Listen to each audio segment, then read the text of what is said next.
Hi guys, welcome back to my channel. तो आज की वीडियो में हम ये देखेंगे कि एज अ डेटा साइंटिस्ट आपको प्रोबेबिलिटी और स्टैटिस्टिक्स में क्या क्या चीज़ें पता होनी चाहिए, क्या क्या चीज़ें एक इंटरव्यूअर भी आपसे पूछ सकता है और क्या क्या चीज़ें एक स्क्रीनिंग इंटरव्यू में भी पूछी जाती हैं। और बेसिकली इन चीज़ों का आपकी फील्ड में, डेटा साइंस की फील्ड में यूज़ भी बहुत है। ठीक है, तो चलो सबसे पहले हम देखते हैं। तो सबसे पहली चीज़, आपको बेसिक्स प्रोबेबिलिटी पता होनी चाहिए। बेसिक प्रोबेबिलिटी पता होनी चाहिए, आपकी सैंपल क्या चीज़ है, पॉपुलेशन क्या चीज़ है, आपको बेसिक्स पता होने चाहिए। ठीक है, उसके बाद आपको बेसिक प्रोबेबिलिटी पता होनी चाहिए, यानी कि सैंपल स्पेसिस, इवेंट्स, प्रोबेबिलिटी कैसे निकालते हैं, किसी भी इवेंट की प्रोबेबिलिटी निकालना। इस पे बेसिकली आपके इंटरव्यू में आपका जो स्क्रीनिंग टेस्ट होता है, या कह लो एक तरीके से जो आपका पहला राउंड होता है, जिसमें कंपनीज जो होती हैं वो अपने जो कैंडिडेट्स हैं वो फिल्टर करती हैं। तो सबसे बेसिक प्रोबेबिलिटी उसमें बहुत पूछी जाती है। तो प्रोबेबिलिटी में क्या क्या चीज़ें पूछी जा सकती हैं, आपको इंडिपेंडेंट इवेंट और म्यूचुअली एक्सक्लूसिव इवेंट्स के कंसेप्ट पता होने चाहिए।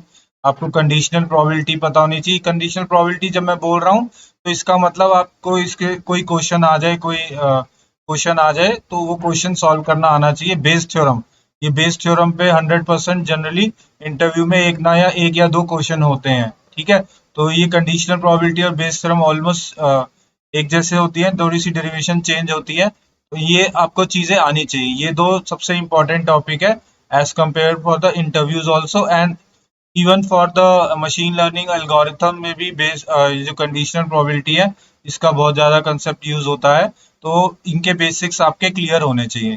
तो before going for machine learning models, आपको बेसिक प्रोबेबिलिटी पता होनी चाहिए। ठीक है, चलो ये सब चीज़ें तो प्रोबेबिलिटी तक हो गई। उसके बाद क्या है, उसके बाद आपको पता होना चाहिए कि आपके रैंडम वेरिएबल्स क्या होते हैं। बेसिकली दो टाइप के होते हैं, डिस्क्रीट और कॉन्टिन्यूस। इनके बारे में भी हम पढ़ेंगे, लेकिन आपको इतना पता होना चाहिए कि रैंडम वेरिएबल्स और क्या क्या टाइप होते हैं। उसके बाद आपको ये पता होना चाहिए कि पीडीएफ क्या होता है, सीडीएफ क्या होता है, पीएमएफ क्या होता है। ये सब चीज़ें हम देखेंगे आगे जाके। उसके बाद एक चीज़ होती है एक्सपेक्टेड वैल्यू। एक्सपेक्टेड वैल्यू का कंसेप्ट आपको क्लियर होना चाहिए। एक्सपेक्टेड वैल्यू और वेरिएंस का कंसेप्ट क्लियर होना चाहिए। ठीक है, चलो ये हमने इसमें पढ़ लिया। उसके बाद क्या आता है, उसके बाद प्रोबेबिलिटी डिस्ट्रीब्यूशंस होती है। जो हम प्रोबेबिलिटी पढ़ते हैं तो उनकी पहले से प्री डिफाइंड कोई, जैसे जो रैंडम वेरिएबल अगर आपका आया, तो बेसिकली वो रैंडम वेरिएबल कौन सी प्रोबेबिलिटी की डिस्ट्रीब्यूशन फॉलो कर रहा है, यानी कि वो बर्नौली फॉलो कर रहा है या वो नॉर्मल फॉलो कर रहा है। तो बेसिकली बड़ी सारी डिस्ट्रीब्यूशंस होती हैं। ठीक है, तो इनके बारे में हम आगे जाके पढ़ेंगे। तो बर्नौली होती है, फिर आपकी बाइनोमियल आती है, फिर यूनिफॉर्म आती है, पॉइजन होती है।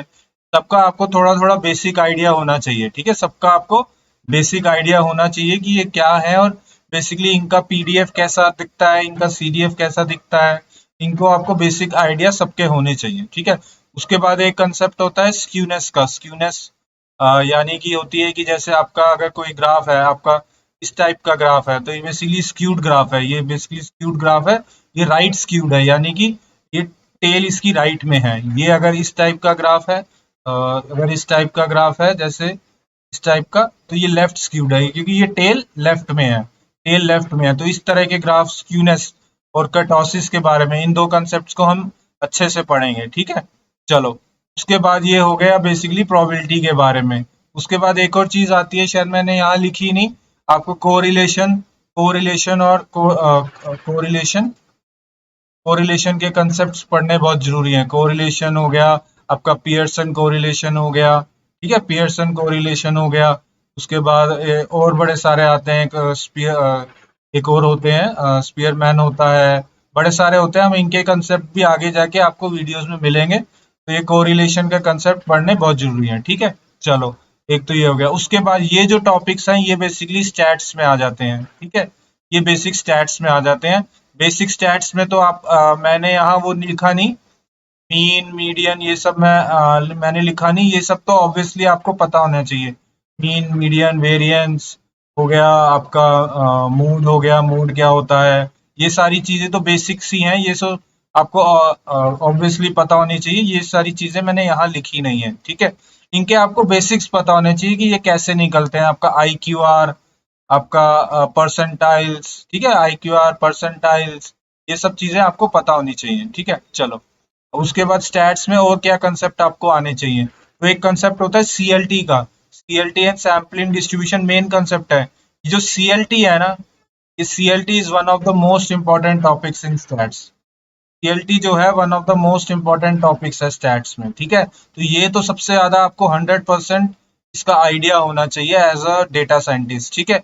चलो, उसके बाद आता है पॉइंट एस्टिमेट। ये कुछ नहीं होता, इसके बारे में हम आगे जाके देखेंगे, बहुत छोटी सी चीज है। उसके बाद एक होती है कॉन्फिडेंस इंटरवल। कॉन्फिडेंस इंटरवल हो गया, बूटस्ट्रैपिंग हो गया, इनके आपको पता होना चाहिए। फिर हाइपोथेसिस टेस्टिंग होती है और ए बी टेस्टिंग होती है। हाइपोथेसिस टेस्टिंग जो होती है ना, ये बेसिकली सबसे इंपॉर्टेंट टॉपिक है आफ्टर सीएलटी। सीएलटी का कंसेप्ट इसमें यूज होता है कि जो हाइपोथेसिस टेस्टिंग है, एज अ डेटा साइंटिस्ट आपको ये 100% आनी चाहिए, ठीक है। तो इसमें क्या क्या होता है हाइपोथेसिस टेस्टिंग में, आप समझ लो कि एक पी वैल्यू का कंसेप्ट होता है, और बड़े सारे टेस्ट होते हैं, बड़े सारे टेस्ट होते हैं, वो सब हम आगे जाके पढ़ेंगे।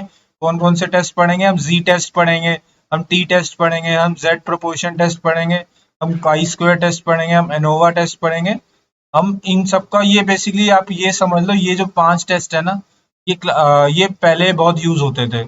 अब इनका इतना यूज नहीं होता, लेकिन ये पहले बहुत यूज होते थे। ये क्लासिकल टेस्ट है। क्लासिकल टेस्ट यानी कि इसलिए आप कह लो कि ये पुराने स्टैटिस्टिक्स स्टैट्स के पुराने टेस्ट हैं, जो अभी भी कई कंपनीज यूज करती हैं।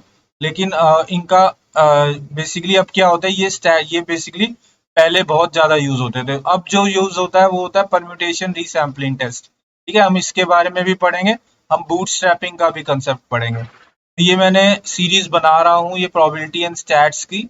इसमें आपको काफी चीजें समझ आएंगी, इसमें आपको काफी चीजें समझ आएंगी। कई टॉपिक्स मैं यहाँ पे लिख नहीं पाया हूँ, ये बेसिक आइडिया दे रहा हूँ कि हम क्या क्या पढ़ेंगे, ठीक है। ये मैं बेसिक आइडिया दे रहा हूँ। एज अ डेटा साइंटिस्ट आपको ये सारी चीजें तो पता ही होनी चाहिए, ठीक है। एज अ डेटा साइंटिस्ट आपको ये सारी चीजें तो पता ही होनी चाहिए। अगर इस वक्त आपको कई टर्म्स ऐसी लग रही हैं कि बहुत मुश्किल है, कुछ मुश्किल नहीं है, इतना समझो कुछ मुश्किल नहीं है। थोड़ा थोड़ा करके वीडियोस देखोगे, आपको सारी चीजें क्लियर हो जाएंगी। Okay guys, thank you.